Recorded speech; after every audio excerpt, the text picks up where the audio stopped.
नमस्कार दोस्तों, मेरा नाम धीरज कुमार है और आज हम 6 बेसिक रूल्स के बारे में हम लोग जानेंगे। और ये 6 बेसिक रूल्स बहुत ही इम्पोर्टेंट रूल्स हैं, क्योंकि ये रूल्स जो है अनुभव के आधार पे यहाँ पे मेंशन मैंने किया है। ये रूल्स आपको वही आदमी बता सकता है जिसने बहुत सारा एक्सपीरियंस गेन किया हो और उस एक्सपीरियंस को झेला हो या एक्सपीरियंस को देखा होगा। तो चलिए उस एक्सपीरियंस को मैं आपको बताता हूँ कि आपको क्या क्या आपको नॉलेज रखना है और क्या क्या आपको किस तरीके से काम करना है, जो कि किसी ऑर्गेनाइजेशन में आप लॉन्ग टाइम तक वहाँ पर काम कर सकें। तो फर्स्ट पॉइंट ये है कि आपको उस कंपनी का प्रोडक्ट के बारे में आपको नॉलेज रखना पड़ेगा। अगर जिस कंपनी में आप काम कर रहे हैं उस कंपनी के प्रोडक्ट के बारे में अगर आपको बेहतरीन नॉलेज है तो आप उस कंपनी में अच्छे तरीके से काम कर सकते हैं और लॉन्ग टाइम तक बनने की संभावना आपको अधिक रहती है। ठीक है। उस कंपनी के एचआर पॉलिसी के बारे में भी आपको जानना ज़रूरी होगा, क्योंकि अगर जब आप काम करते हैं तो आपके परफॉर्मेंस होते हैं और परफॉर्मेंस के चांसेस बढ़ते हैं। और आपको क्या नहीं करना है कि कंपनी की पॉलिसी ब्रेक होगी और आपके जॉब पे खतरा मंडराने लगेगा। आपको ऐसा काम नहीं करना है। सारी की सारी चीज़ें पॉलिसी यानी कि एचआर पॉलिसी में रहती है। और एचआर पॉलिसी में मतलब यानी कि आपके जॉब से रिलेटेड परफॉर्म यानी प्रमोशन के भी चांसेस लिखी हुई रहती हैं कि आपको किस तरीके से काम करते हैं तो आपको कहाँ कहाँ तक आपको जाने की संभावना बनती है और आपको क्या नहीं करना है जो कि आपको जॉब से निकाल दी जाती है या टर्मिनेट कीच कर दी जाती है।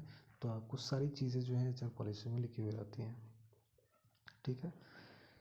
तीसरा पॉइंट ये है कि जब आप किसी कंपनी में जब काम करने जाते हैं तो आपको इन्वायरमेंट का कुछ पता नहीं होता है और आप जब आप कुछ महीनों तक काम करते हैं तो आपको कुछ थोड़ा सा डर से काम करते हैं कि कुछ ऐसा गलती ना हो जाए, ऐसा कुछ भी आप ऐसे सोच विचार के साथ आप काम करते हैं। ठीक है।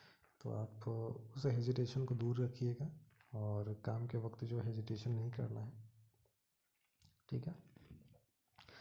चौथा ये है कि जब आप उस ऑर्गेनाइजेशन में जब काम करते हैं तो काम करने के बाद जो है 1 महीने 2 महीने 3 महीने के बाद जो है आपके वहाँ पे फ्रेंड सर्कल बनते हैं। और फ्रेंड सर्कल में आप क्या करते हैं कि अपने पर्सनल से पर्सनल बात भी आप जो है उन लोगों को शेयर कर देते हैं, जो कि लास्ट में जाके आपको नुकसान करता है। ठीक है। तो आपको ऐसा नहीं करना है, अपना पर्सनल बात नहीं करना है और उस पर ट्रस्ट भी नहीं करना है। ठीक है ना। तो जो भी आपके जो दोस्त बनते हैं उस पर ट्रस्ट मत कीजिएगा। आप वहाँ पे जॉब करने गए हैं, अपना काम करने गए हैं और उस काम का पैसा लाने गए हैं। तो आपको बस यही करना है कि देखिए, ट्रस्ट ना करने का मतलब ये नहीं है कि आप उनको जो है उनसे बात मत कीजिए, चाहे ऐसा कुछ भी, ऐसा कुछ नहीं करना है। मतलब ट्रस्ट मत कीजिए, अपना पर्सनल इन्फॉर्मेशन उनको मत दीजिए जिससे कि आपको भविष्य में कभी भी उनका वो उपयोग करके आपको क्रिटिकल कंडीशन में डाल दे। तो ऐसा आपको नहीं करना है।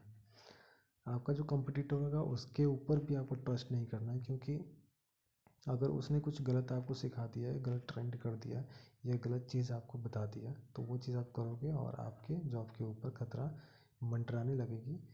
तो देखिए, कोई भी कंपटीटर का टारगेट यही होता है कि वो फ्रेशर को किसी भी तरीके से वो भगा दे उस ऑर्गेनाइजेशन से, जिससे कि उसका दबदबा बना हुआ रहे लगातार।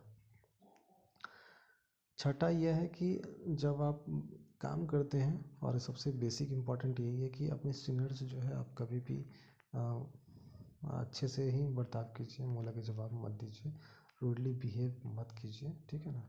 जैसा वो बोल रहे हैं वैसा आप काम करके दिखा दीजिए तो वो खुश रहेंगे। अगर वो खुश रहेंगे तो आपकी भी प्रमोशन और आपको मतलब स्टेबिलिटी प्रोवाइड करने में उनके साथ बनेगा, उनका रिलेशन अच्छा रहेगा तो आपको वो टिका के रखेंगे। ठीक है। तो ये सारी चीज़ें जो हैं आपको बचा के रखेंगी किसी भी ऑर्गेनाइजेशन में, लॉन्ग टाइम तक आप जो है वहाँ पे टिक पाओगे। तो आशा करता हूँ कि ये वीडियो आप लोगों को अच्छे से समझ में आ गई होंगी। देखिए, ये वीडियो जो है फ्रेशर के लिए था और फ्रेशर इन चीज़ों को जान ले तो वो किसी भी ऑर्गेनाइजेशन में लॉन्ग टाइम तक टिक सकते हैं। तो आशा करता हूँ कि बहुत बेहतरीन तरीके से आपको समझ में आ गया होगा।